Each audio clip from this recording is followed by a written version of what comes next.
تو کیا آپ سمجھتے ہیں کہ پاکستان میں ابھی مزید یہ کام کرنے کی ہے ضرورت کہ ایک عام شہری جو ہے اپنے حقوق اور فرائض towards the government and democratic system, اپنے فرائض اور اپنے حقوق سے وہ ویل اویئر ہے؟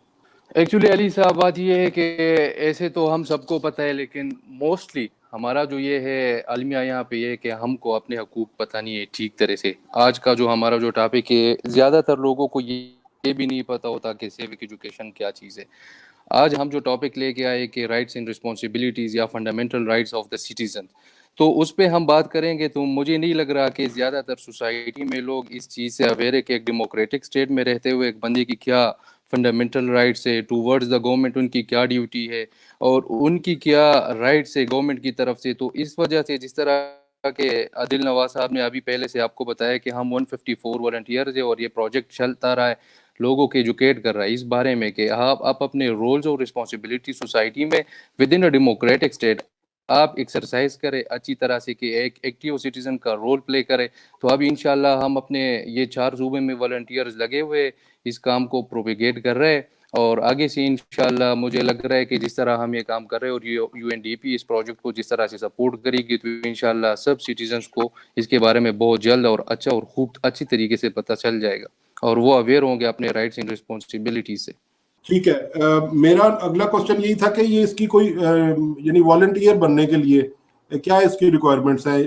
اگر مثلاً اگر میں پنجاب سے تعلق رکھتا ہوں تو مجھے پنجاب کے اندر رہ کے ہی کام کرنا پڑے گا یا میں پاکستان میں کہیں بھی جا کے کام کر سکتا ہوں؟ علی صاحب بیسکلی اگر ہم والنٹیرزم کی بات کریں نا تو یہ ایک جذبہ ہے. اس کو ہم کام سے ہٹ کے کہیں گے تو یہ ایک جذبہ ہے. تو اس کے لیے یہ ضروری نہیں ہے کہ آپ اگر پاکستانی ہیں تو آپ پاکستان میں کام کر رہے ہیں، یا آپ پنجاب کے ہیں تو آپ پنجاب میں کام آپ کا کرنا ہوتا ہے. تو اسپیسیفکلی میں والنٹیرزم کی بات کر رہا ہوں کہ اگر being as a volunteer as a sevak person آپ اس کی بات کریں. اگر ہم پھر اسپیسیفکلی پرسپیکٹیو میں آتے ہیں یونائٹڈ نیشن والنٹیئرز کے بارے میں، تو یہ اس کے لیے ہمارے پاس اس کی ایلیجیبلٹی کرائٹیریا ہوتی ہے کہ آپ کو پہلے سے آپ کا سوشل سیکٹر میں آپ کی کوئی پروفائل بنی ہونی چاہیے آپ کے پاس جی.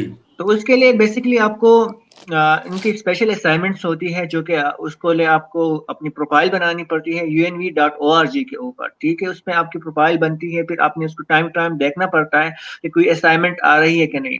تو اسائنمنٹس میں بھی دو ٹائپ کی ہوتی ہے، ایک ہوتی ہے فیلڈ اسائنمنٹ، دوسری ہوتی ہے on line assignment. On line assignment میں اس طرح ہوتا ہے آپ یہاں پاکستان سے افغانستان میں کام کر سکتے ہیں، افریقہ میں کام کر سکتے ہیں، اس میں ورچوئل کام آپ کا ہوتا ہے. جو کہ ہمارا والا ہے اس میں یہ فیلڈ اسائنمنٹ ہے. میں مالاکنڈ کا ہوں، مجھے ایک اسپیسیفک ایریا اسائن کیا گیا ہے، تو میں نے انہی لوگوں کے ساتھ کام کرنا ہے، تو میرا جو ورک امپیکٹ ہے تو انہی لوگوں کے ساتھ وہ کاؤنٹ ہوگا.